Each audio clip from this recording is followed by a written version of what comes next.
आज एक ऐसे इंग्रेडिएंट से लड्डू तैयार करेंगे जिसमें जो माइक्रो न्यूट्रिएंट्स होते हैं वो हमारे शरीर को ताकत देते हैं। Hello friends, welcome to Punjabis by nature. तो चलिए स्टार्ट करते हैं आज की रेसिपी।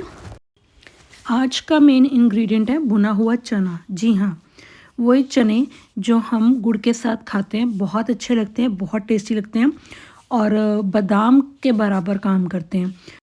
बच्चे आजकल इसको खाने में आनाकानी करते हैं, तो उनके लिए ये रेसिपी है, क्योंकि बच्चों को इंस्टेंट एनर्जी चाहिए, बहुत खेलते हैं, बहुत पढ़ते हैं। और ये जो चने हैं ये बहुत ही रिच इन प्रोटीन होते हैं, बहुत इनमें फाइबर होता है, क्या क्या इसमें नहीं होता। अगर हम इसकी बात करें ना, तो इसमें इतना फाइबर होता है कि जो कि कॉन्स्टिपेशन तक को क्योर करता है। और ये डायबिटिक लोगों के लिए भी बहुत अच्छे होते हैं। इससे बोन्स बहुत स्ट्रॉन्ग होती है, इनसे इंस्टेंट एनर्जी मिलती है, जो कि हमारे पढ़ने वाले बच्चों को चाहिए। तो बच्चों को खिलाने के लिए ये लड्डू बनाए जा रहे हैं। अगर बड़े पसंद करते हैं तो अपने अकॉर्डिंग इसमें ड्राई फ्रूट डाल सकते हैं। तो यहाँ पे मैंने ली है सूजी को मैंने ड्राई रोस्ट किया। सूजी टोटली ऑप्शनल है, मुझे पर्सनली पसंद है इसलिए मैंने इसको ड्राई रोस्ट कर लिया। इससे मुझे अच्छा सा क्रंच लगता है लड्डू में। अब इसके बाद लिया कोकोनट की बात करें तो ये गुड फैट है, जो कि हमारी स्किन के लिए और ऑयल, जो हमारे बाल हैं उनके लिए नेचुरल ऑयल प्रोवाइड करता है। इसमें अगेन फाइबर है, जो अगेन कॉन्स्टिपेशन में हेल्प करता है। बच्चे आजकल इतना जंक फूड खा रहे हैं, फाइबर की तो वो बात करते ही नहीं है, ना वो फ्रूट ले रहे हैं, ना वो फाइबर की कोई ऐसी चीज़ खाते हैं। तो ये जो चने हैं या फिर ये जो कोकोनट है, उनको फाइबर प्रोवाइड करता है, तो इसको आप ज़रूर डालें। मैंने यहाँ पे डेसिकेटेड कोकोनट लिया है, आप दूसरा नारियल भी लेके उसको ड्राई रोस्ट कर सकते हैं। अगेन फिर आता है सौंफ, जो कि फिर डाइजेशन के लिए बहुत अच्छा है।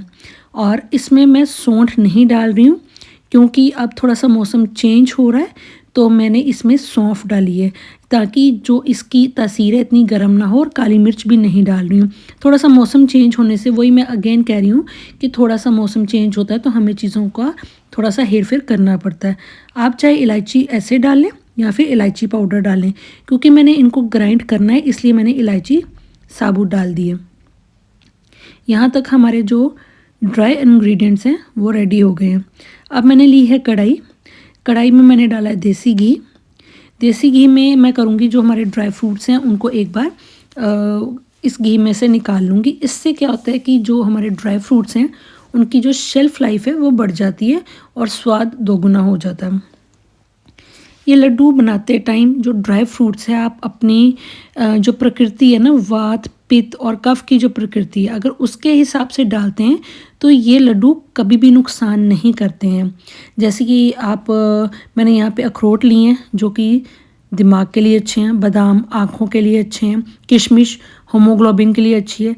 लेकिन जैसे जो लोग होते हैं जो हाइपरटेंशन के पेशेंट होते हैं या फिर हाई बीपी के होते हैं, तो उनको बादाम जैसा जो हैवी ड्राई फ्रूट है उसको थोड़ा सा कम डालना चाहिए। तो वो ये है कि आप चीज़ों को थोड़ा सा अपनी प्रकृति के अकॉर्डिंग अगर करेंगे, अपनी बॉडी के अकॉर्डिंग करेंगे, तो ये चीज़ें कभी भी नुकसान नहीं करेंगी। तो यहाँ पे मेरा सारा सामान रेडी हो गया।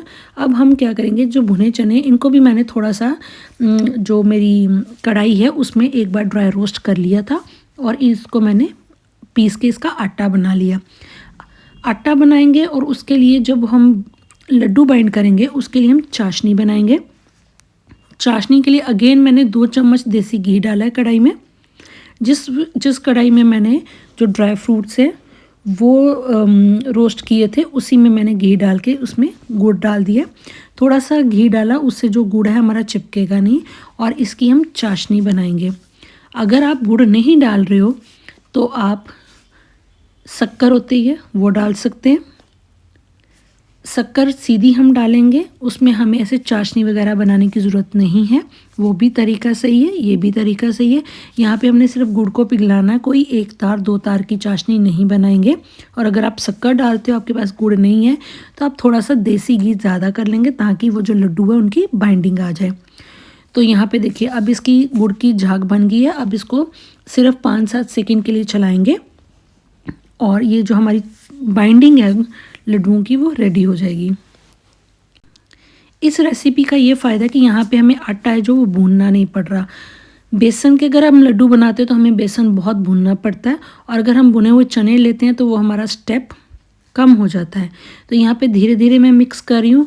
आटे के लड्डू बनाते हैं, किसी भी आटे के लड्डू बनाते हैं तो वो भी हमें भूनना पड़ता है, लेकिन भुने हुए चने में हमारा वो टाइम बच जाता है और ये टेस्टी भी बहुत बनते हैं। टेस्ट में कोई कंप्रोमाइज़ नहीं। अगर आपने अभी तक नहीं बनाए तो ज़रूर बनाना, और अगर आपने बनाए हैं तो मेरे साथ कमेंट बॉक्स में ज़रूर शेयर करना अगर आप इसमें कुछ और एडिशन करते हो या फिर कोई स्टेप आपका अलग है। तो यहाँ पे जितना सामान है, ड्राई फ्रूट्स जो पीसे थे, जो भुने चने पीसे हैं, वो सब कुछ मैंने कढ़ाई में मिक्स करके जो गुड़ की हमने जो चाशनी बनाई है उसमें मिक्स कर दिया। आप यहाँ पे मेजरमेंट्स अपने अकॉर्डिंग कर सकते हैं। तो मेजरमेंट इसलिए नहीं मैं देती क्योंकि मैं बहुत कम है कि चीज़ों को नाप तोल के बनाती हूँ, खुले हाथ से बनाती हूँ। खुले दिल से, खुले हाथ से और प्यार से जो चीज़ बनती है उसकी कॉपी आपको दुनिया में कहीं नहीं मिलेगी। तो यहाँ पे ये देखिए बिल्कुल एक्यूरेट गुड़ है और मेरे पूरे जो आटा है वो बाइंडिंग के लिए रेडी है। बिल्कुल ना कम है ना ज़्यादा है। तो यहाँ पर जो जितना मेरा सामान था वो मैंने यहाँ पे ट्रांसफ़र कर लिया, और सूजी रह गई थी, सूजी को पीसने की ज़रूरत नहीं थी तो सूजी भी मैंने मिक्स कर ली। जब आटा थोड़ा सा इतना को हो जाता है कि आप उसको टच कर सकते हैं लड्डू बनाने के लिए, तब मैंने लड्डू बना लिए। और इसमें आप थोड़ा सा और घी डाल सकते हैं, लेकिन मैं अपने बच्चों के टेस्ट के अकॉर्डिंग बना रही हूँ। ज़्यादा घी नहीं डाला है ताकि उनको जो घी की स्मेल है वो ना चढ़े। और यहाँ पे लड्डू तैयार हो रहे हैं। आप भी ऐसे बनाएं और खाएं। और अगर आप पंजीरी से लेके रागी के लड्डू तक किसी भी तरह की आपको रेसिपी चाहिए तो वो मेरे चैनल पे ऑलरेडी अवेलेबल है, आप ज़रूर चेक करना। थोड़ा सा मैंने इसे खुले में रख लिया है, पंजीरी टाइप रख लिया है कि जिसको लड्डू नहीं पसंद है वो ऐसे खा लेगा। और इस मिक्सचर को अगर आप दूध में मिक्स करके भी पीते हो तो बहुत ही बढ़िया है। तो आप किसी भी तरीके से कंज्यूम करें, मेन जो है फोकस है वो बच्चों को ये लड्डू खिलाना है ताकि उनकी जो एनर्जी बरकरार रहे, वो ऐसे ही खेलते रहे, चहचहाते रहे हमारे घरों में, और सबके बच्चे खुश और तंदुरुस्त और ताकतवर बने। और आप अगर वीडियो पसंद करते हैं तो लाइक ज़रूर करना। तो फ्रेंड्स, मिलते हैं नेक्स्ट वीडियो में। Till then take care, bye bye and lots of love. Thanks for watching.